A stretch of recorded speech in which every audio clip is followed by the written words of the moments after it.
Bonjour à toutes et à tous. Dans cette vidéo, nous allons parler de familles sommables de réels positifs. Alors jusque-là, nous avons étudié deux cadres de sommation. Premièrement, les sommes finies en début d'année et très récemment, les séries numériques. Et nous allons étendre légèrement les situations dans lesquelles on peut écrire des sommes. Nous nous plaçons dans le cadre suivant. Nous noterons R plus bar, R plus auquel on a ajouté plus l'infini. On considérera un ensemble quelconque I et on considère des familles UI, éventuellement VI quand on aura besoin d'une deuxième famille, d'éléments de R plus bar indicés par I. Et ce que nous allons faire, c'est euh, voir comment est-ce que l'on peut sommer ces éléments UI. Alors, on peut avoir du plus infini dans les éléments que l'on somme. Ça, c'est un détail, on va dire, technique pour certains résultats. L'important est de comprendre un petit peu comment on somme de manière générale des réels positifs. Et c'est on va dire, point technique pour ensuite comprendre dans un deuxième temps comment on somme de manière générale des familles de nombres. C'est ce que nous ferons dans la vidéo suivante. Alors commençons tout de suite par une remarque. On se place en fait dans R bar. Donc si on a une partie A de R qui n'est pas majorée, eh bien on se permet d'écrire que sa borne supérieure vaut plus l'infini. On travaille dans cet ensemble. Et commençons tout de suite par donner la définition qui nous intéresse dans cette vidéo. Eh bien, nous appelons somme pour i dans grand I de la famille des UI la borne supérieure des sommes des UI pour i dans grand F pour toutes les parties f de i finies.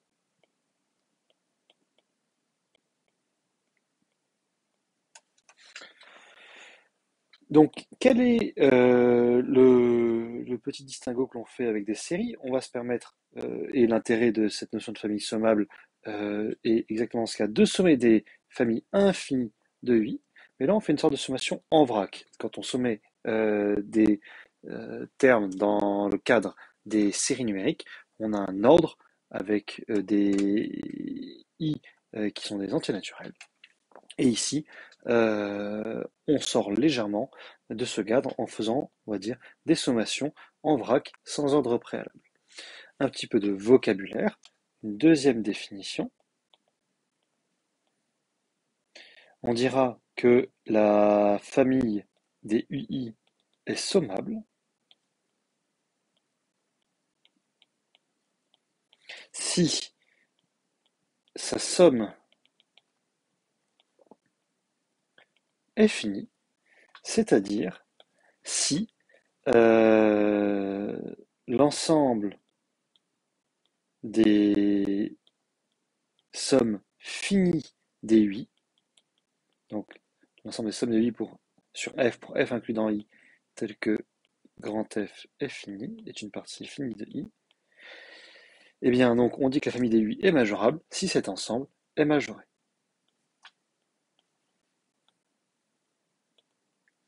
Tout simplement. Alors, nous allons donner quelques exemples simples et surtout, nous allons voir que dans le cadre des réels positifs, eh bien en fait, on peut manipuler ces sommes sans trop se poser de questions. Toutes les opérations habituelles sur les sommes sont valides et on verra que ce ne sera plus vrai avec des nombres quelconques dans la vidéo suivante. Donc, premièrement, on peut quand même faire le lien avec les deux cas de sommation vus précédemment. Par exemple, si i est fini, eh bien, on voit immédiatement, en prenant grand F égale i, que la somme pour i dans grand I des ui, mais en fait, donc par exemple, ici on va prendre i, le segment entier 1n, c'est u1 plus un. C'est la somme habituelle. Euh, ce qui est important de voir, de comprendre, c'est que la définition de somme que l'on vient de donner coïncide complètement avec les définitions de somme de série. Donc si I est égal au segment, à l'ensemble des entiers naturels n, eh bien, la famille des UI est sommable. On se place bien entendu dans le cas où tous les UI sont réels. Donc je veux que pour tout i entier naturel, UI soit réel positif. Eh bien, la famille des UI est sommable si et seulement si la série somme des UI converge, et on a alors que la somme pour I des UI est égale à la somme de la série. C'est le cas échéant sous réserve de convergence. Et s'il n'y a pas convergence, en fait, on se permet d'écrire, comme tous les réels sont positifs, comme les sommes partielles de la série somme des UI ici sont croissantes, non majorées, tendent vers plus l'infini, on peut aussi se permettre d'écrire dans le cadre de non-convergence, de divergence, que cette somme vaut plus l'infini dans notre cadre de sommation ici. On peut donner un exemple, par exemple, de séries de familles non sommables. Donc, exemple exercice, eh bien, si je prends la série, on pourrait le noter un peu plus légèrement, la somme des 1 sur IJ, donc pour I et J, pour le couple IJ dans n étoiles au carré, eh bien, cette famille n'est pas sommable.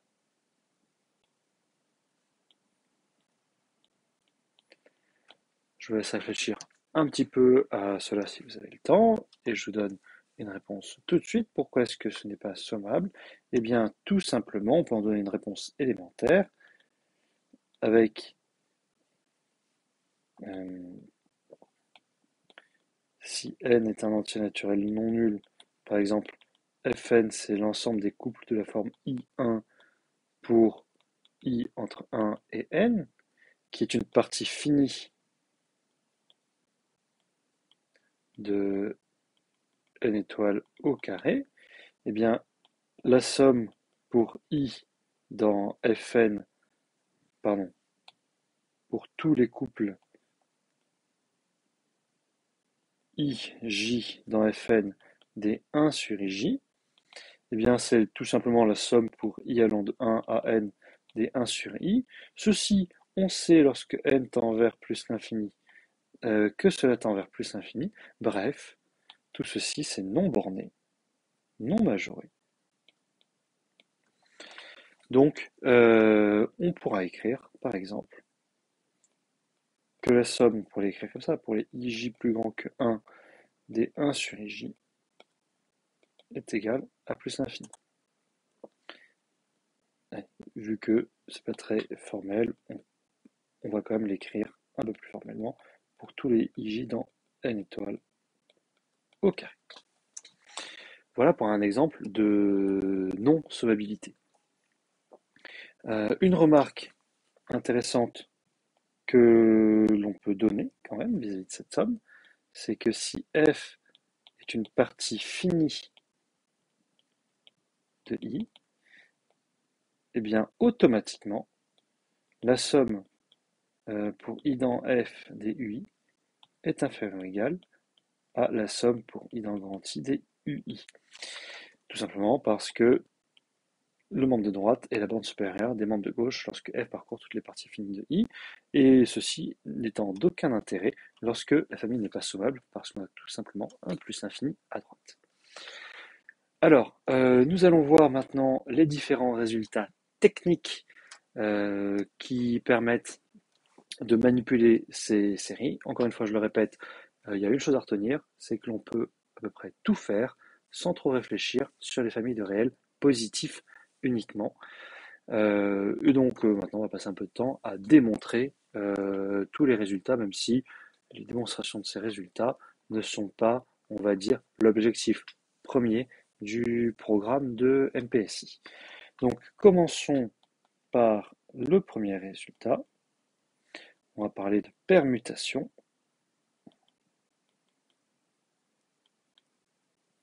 permutation des termes.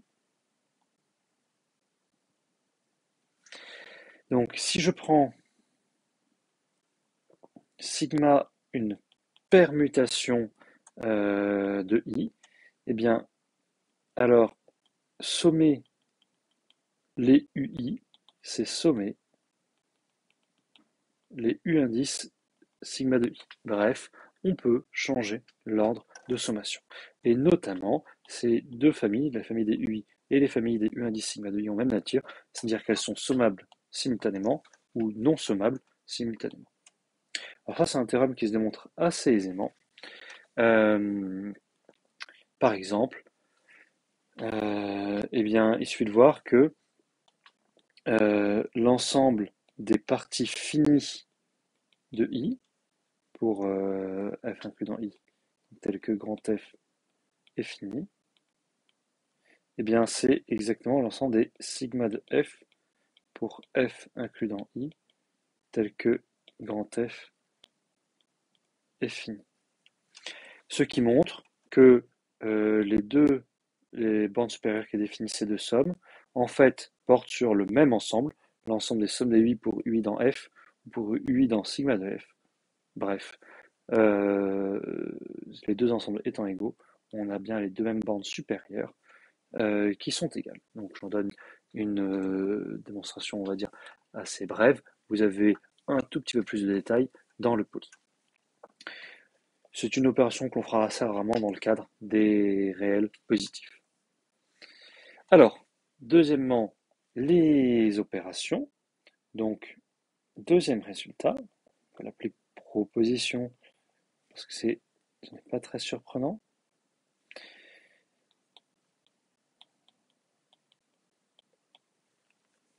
Donc, si je prends, donc on a deux opérations naturelles, la somme et la multiplication par un scalaire. Donc, premièrement, la somme des UI plus VI, eh bien, c'est la somme des UI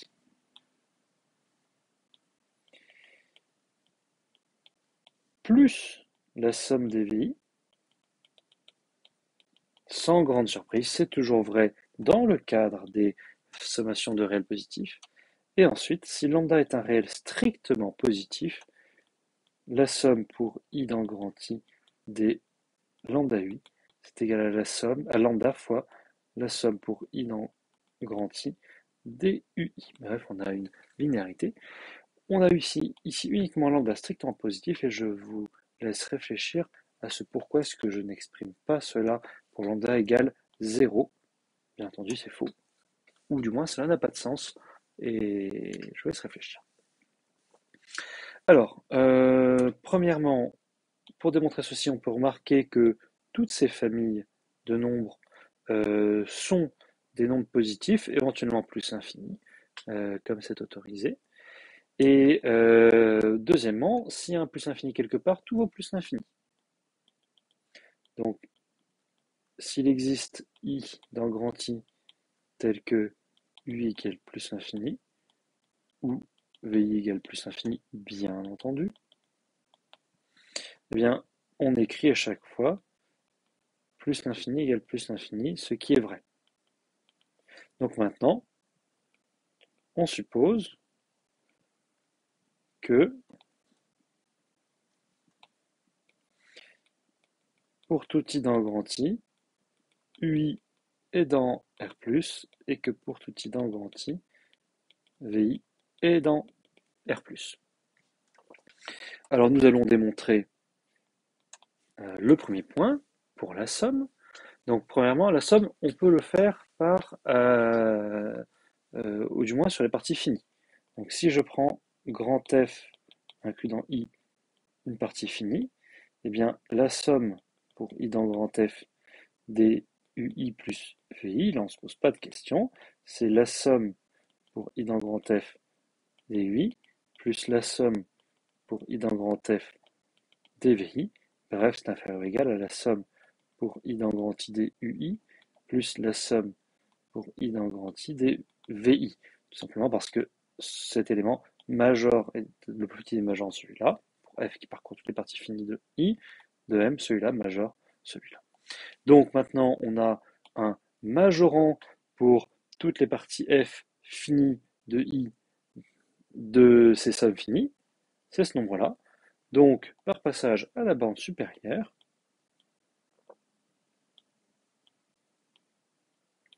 on a que la somme pour i dans grand I des ui plus vi est inférieure ou égale à la somme pour i dans grand I des ui plus la somme pour i dans grand I des vi. Nous allons montrer l'inégalité inverse, bien entendu. Alors, il y a un cas particulier à faire, c'est le cas où une des deux sommes est infinie. Alors ça, c'est assez facile. Donc, si, par exemple, la somme pour i dans grand I des ui est égale à plus l'infini, on aurait pu traiter le cas avant, parce qu'on montrait que la somme des ui plus vi vaut plus l'infini, et bien, si je prends A un réel, eh bien, il existe une f includant i finie, telle que la somme pour i dans grand F des ui soit supérieure ou égale à A. Par définition, ça veut dire que si la somme est infinie, ça signifie que ces sommes-là ne sont pas majorées. Bref, si je regarde la somme pour i dans grand F des ui plus vi, on peut refaire ce qui est fait précédemment. C'est égal à la somme pour i dans grand F des ui plus la somme pour i dans grand F des vi. Mais la somme des vi, c'est quelque chose de positif. Donc c'est plus grand que la somme pour i dans grand F des ui. Bref, c'est plus grand que A. Donc on a bien montré que ces sommes-là n'étaient pas majorées. Donc directement, la somme pour i dans grand F des ui plus vi vaut plus l'infini. Bref, la famille n'est pas sommable. Donc maintenant, bien entendu, on a la même chose si la somme des vi vaut plus l'infini. Donc maintenant, on peut traiter le cas où la somme des ui est finie et où la somme des vi est finie. Alors, une manière de procéder maintenant est d'epsiloniser. Donc si je prends un réel strictement positif, je sais par caractérisation en fait de la borne supérieure qu'il existe deux parties f et g de i finies, telles que la somme pour i dans grand F des ui est supérieure ou égale à la somme pour i dans grand I des ui moins epsilon, et la même chose pour les vi. Donc la somme pour i dans grand G des vi est plus grande que la somme pour i dans grand I des vi moins epsilon. Et maintenant, on va sommer ces deux choses-là en faisant un tout petit peu attention. Donc, en fait, ce que l'on remarque, c'est que l'union de f et de g, c'est une partie de i, et c'est une partie finie de i. Et si je somme sur cette partie, eh bien, la somme pour i dans l'union de f et de g des ui plus vi, c'est égal à la somme pour i dans l'union de f et de g des ui plus la somme pour i dans l'union de f et de g des vi. Et vu que on somme des réels positifs sur des parties finies, ceci est plus grand que la somme pour i dans f des ui plus la somme pour i dans g des vi. Bref, c'est plus grand que la somme pour i dans grand I des ui plus la somme pour i dans grand I des vi, moins epsilon à chaque fois, moins 2 epsilon. Bref, quitte à changer epsilon en epsilon sur 2, on a vérifié la caractérisation de la borne supérieure, et on a donc que la somme pour i dans grand I des ui plus vi est égale à la somme pour i dans grand I des ui plus la somme pour i dans grand I des vi par la caractérisation de la borne supérieure. Maintenant, On peut faire la même chose pour la multiplication par lambda. Alors ça va être un peu plus rapide parce qu'on a une petite astuce qui n'était pas autorisée pour la somme. Une remarque, c'est que c'est un bon exercice de manipulation sur les bornes supérieures, donc ça peut être une bonne chose d'essayer de le faire en exercice si vous avez le temps. Sinon, eh bien, je le fais maintenant en vidéo. Euh, si on prend f incluant i une partie finie, eh bien, on a que la somme pour i dans grand F des lambda ui, c'est lambda, vu qu'on a une somme finie, i dans grand F des ui. Et comme lambda est strictement positif, eh bien, c'est inférieur ou égal à lambda fois la somme pour i dans grand I des ui. Tout simplement parce que la somme pour i dans grand I des ui est plus grande que la somme pour i dans grand F des ui, tout simplement par positivité. Et donc maintenant, par passage à la borne supérieure,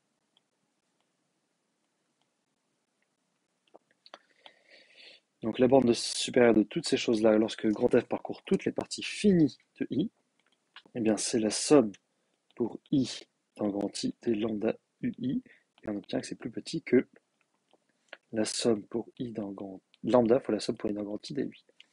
Alors on pourrait epsiloniser pour revenir pour faire ce qu'on avait fait précédemment pour la somme. Maintenant on a la petite astuce assez classique, c'est que UI, c'est l'inverse de lambda fois lambda UI, l'inverse de lambda étant strictement positif, et lambda UI étant un élément de R étoile plus, de R+. Donc on peut appliquer ce qui précède, ce que l'on vient de faire, et la somme pour I dans grand I DUI, eh bien c'est directement plus petit que 1 sur lambda fois la somme pour I dans grand I des lambda UI, ce qui en multipliant tout par lambda strictement positif nous donne l'autre inégalité, euh, c'est-à-dire lambda somme pour I dans grand I DUI est inférieur ou égal à la somme pour I dans grand I des lambda UI, d'où le deuxième point. Et voilà pour cette première démonstration. On peut donner un petit exemple, même si ici on fait en fait que des choses simples. On sait, par exemple, que, alors soit vous l'avez déjà démontré, soit on va dire que c'est de la culture générale, la somme des 1 sur n carré, eh bien, cela vaut pi carré sur 6. L'exercice que l'on peut se demander, c'est que vaut la somme des 1 sur n carré pour tous les entiers naturels pairs. Je vous laisse y réfléchir, éventuellement mettre la vidéo en pause, et je vous donne tout de suite la réponse. Eh bien, ceci, c'est la somme pour tous les entiers naturels des 1 sur 2n au carré. Donc, c'est la somme pour tous les entiers naturels des 1 quart de 1 sur n carré. Bref, c'est 1 quart de la somme pour tous les entiers naturels des 1 sur n carré. Ça, c'est la somme de la série 1 sur n carré, bref, c'est égal à pi carré sur 6. Donc on a finalement pi carré sur 24, tout simplement. Alors continuons nos propriétés assez élémentaires par une troisième série de propriétés. Maintenant, pour des histoires de comparaison. Donc premièrement, un argument qui sera assez important dans la partie suivante sur les familles sommables. Donc on se rappelle qu'on a deux familles UI et VI positives indicées par I. Eh bien, si on a une comparaison, si pour tout i dans I, UI est inférieur ou égal à VI, alors, eh bien, on peut sommer ces comparaisons. La somme des UI est inférieure ou égale à la somme des VI. Notamment, Si la somme des VI, si VI est sommable, la somme des VI est finie, et donc la somme des UI est finie aussi, et donc la famille UI est sommable. Donc on a comme ça un argument de majoration. Si on a pour tout UI plus petit que VI, et si la famille VI est sommable,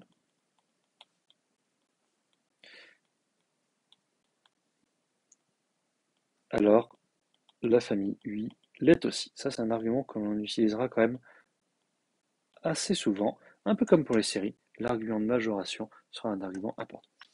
Alors ça, euh, euh, cet argument de majoration, eh bien, on peut le démontrer en fait très simplement. Donc si f est une partie finie de grand I, eh bien la somme pour I dans grand F des UI, c'est plus petit. On peut sommer un nombre fini d'inégalités, la somme pour I dans grand F des VI, et ça, par définition, passage à la borne supérieure, c'est plus petit que la somme pour I dans grand I des VI. Et maintenant, on peut passer à la borne supérieure, et on obtient, en passant à la borne supérieure sur tous les grands F, que la somme des UI est inférieure ou égale à la somme des VI. Premier résultat. Et on l'utilise exactement comme pour les séries. Même si, dans le cas des réels positifs, en soi, ce n'est pas très important. Deuxième proposition, un tout petit peu dans la même veine, on va parler de sous-famille. Donc,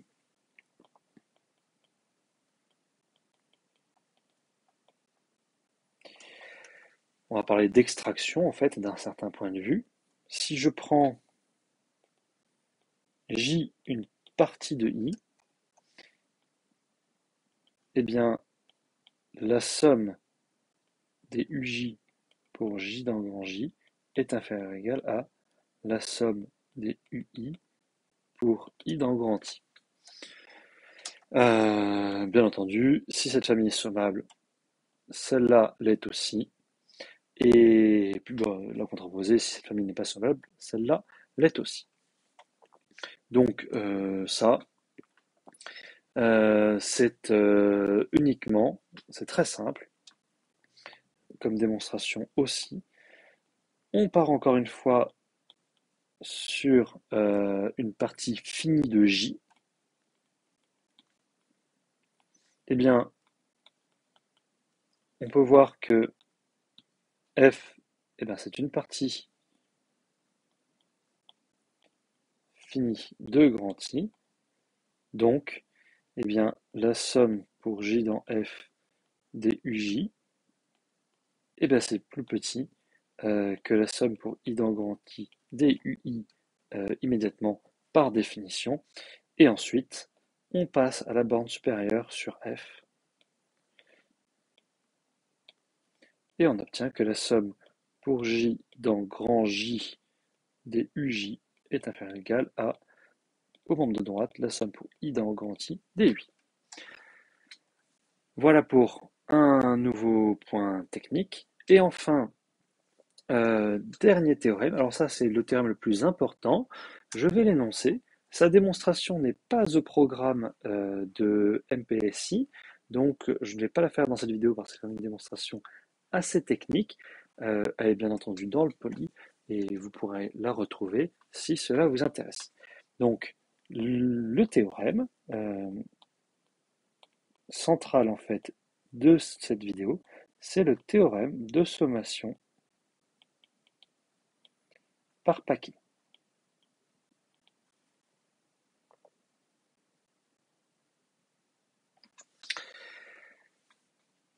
Donc, on va considérer J un ensemble.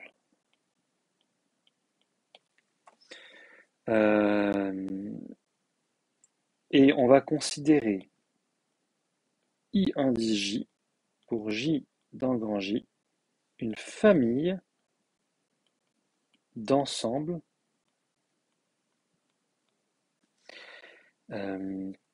disjoints de Z2. Ça veut dire que si J est différent de J', si J et J' sont dans grand J, vérifie J différent de J', alors IJ intersecté avec IJ' est vide. On va noter grand I qui est égal à l'union, que je note disjointe comme en proba, de ces parties-là. Eh bien, la somme pour les I dans grand I DUI peut être répartie sur toutes les sommations. Donc ça s'écrit somme pour J dans grand J de la somme à J fixé pour I dans grand I indice J DUI. C'est notamment pour cette raison que depuis le début du chapitre, nous nous autorisons à considérer des éléments UI qui peuvent être infinis. Car même si tous les UI ici sont finis, sont réels, eh bien on peut avoir une de ces sommes qui vaut plus l'infini. Et alors, on a bien sûr toute la somme ici qui vaut plus l'infini, mais il faut quand même pouvoir l'exprimer dans notre cadre, et c'est pour ça que l'on se permet d'avoir une de ces sommes qui vaut plus l'infini dans le cadre de notre théorème. La démonstration, je ne la fais pas en vidéo, c'est hors programme en MPSI, et je vous renvoie vers le polycopie du cours au besoin.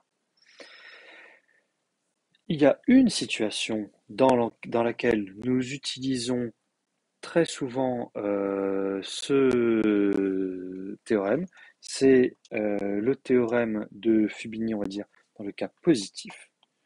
Et après, on va faire deux exemples.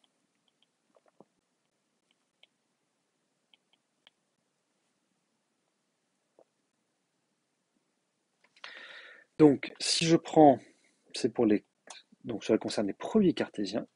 Donc, si je prends I et J, deux ensembles. Si je prends une famille maintenant indicée par les deux ensembles, donc avec les I et J dans le produit cartésien de I par J, deux réels bien entendu positifs, c'est un peu lourd à écrire, et bien alors, la somme double pour tous les IJ dans le produit cartésien de I par J, des U indices IJ, peut se factoriser en sommant d'abord sur I, puis sur J, ou en sommant sur J, puis sur I. Et ce que l'on peut remarquer, c'est que c'est quelque chose que vous avez l'habitude de faire pour les sommes finies.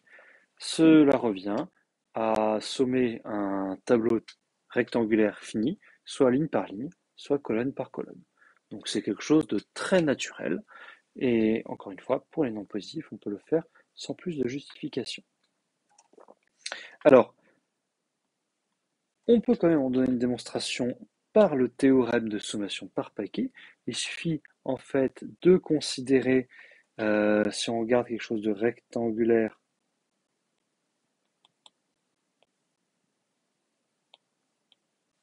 des paquets, soit alors infini bien entendu, donc J par J, etc., verticaux, ou alors de considérer des paquets horizontaux. et de sommer tout ça, et on voit qu'on somme sur tout le tableau. Donc, si I est dans grand I, on va noter grand J, indice I, la copie de J avec I en première variable. Donc, l'ensemble des couples I, petit j pour I dans grand I. Donc ça, on peut s'amuser à voir ça comme le produit cartésien du singleton I par J. Et si J est dans grand J, on a une copie de grand I, c'est l'ensemble des couples I, J. Alors bien entendu, j'ai fait une erreur là-haut, c'est pour J dans grand J. Donc là, c'est les couples IJ pour I dans grand I, et donc c'est le produit cartésien de I avec le singleton J. Et ce que l'on voit, c'est que euh, le produit cartésien de I par J se trouve être l'union disjointe pour J dans grand J des grands I indice petit j, et c'est aussi l'union disjointe pour les I dans grand I des grands J indice petit i. Or, si I est dans grand I, eh bien qu'est-ce que c'est que la somme pour J dans grand J des U indice IJ? Eh bien, c'est la somme pour tous les couples IJ dans euh, dans la copie de J numéro I, donc grand J indice I, de UJ. De même pour l'autre.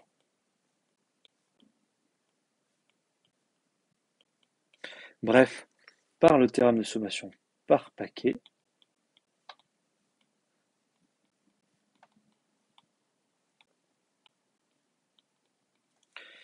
eh bien, la somme pour I dans grand I, pardon, la somme pour tous les IJ dans le produit cartésien de I par J, c'est égal à la somme pour I dans grand I de la somme pour J dans grand J des UJ, bien entendu.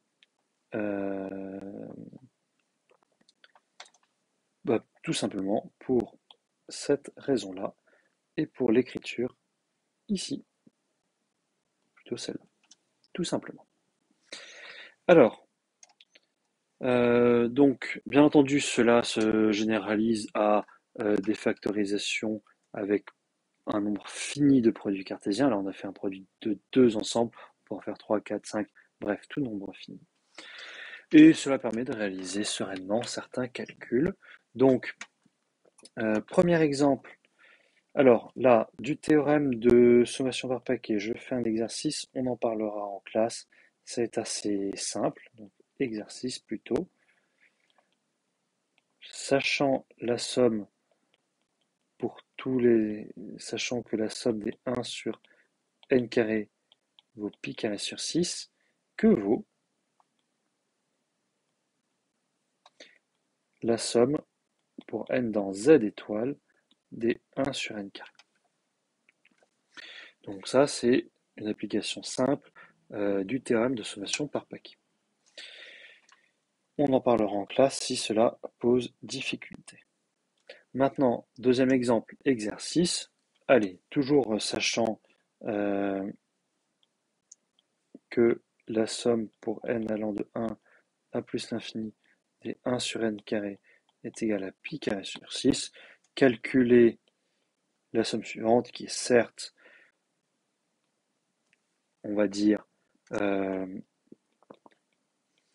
artificielle, mais c'est un petit exercice d'application, la somme sur tous les IJ non nuls des 1 sur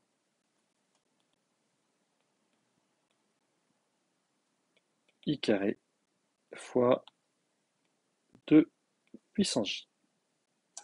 Et je vous laisse réfléchir un tout petit peu à cette somme, c'est simple, et maintenant je vais la calculer. Eh bien, on peut appliquer le théorème de Fubini.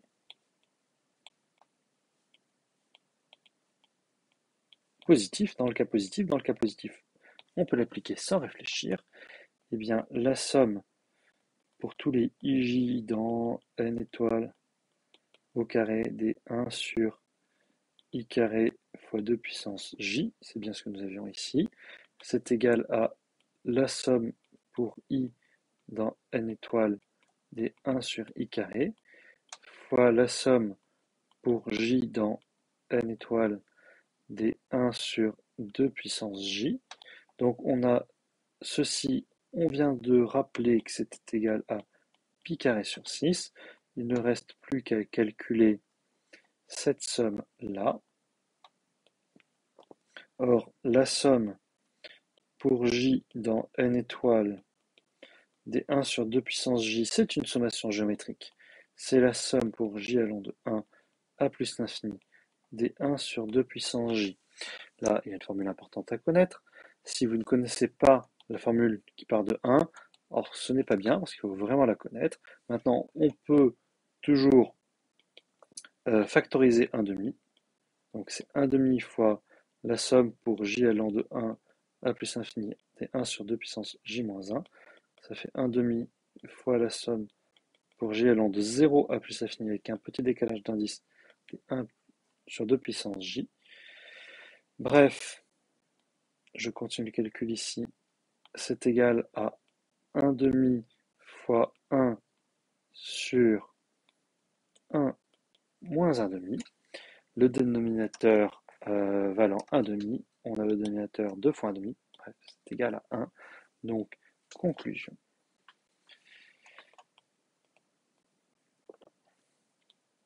La somme pour tous les ij dans n étoiles au carré des 1 sur I carré fois 2 puissance j est égale à pi carré sur 6. Et voilà pour une application simple du théorème de Fubini positif.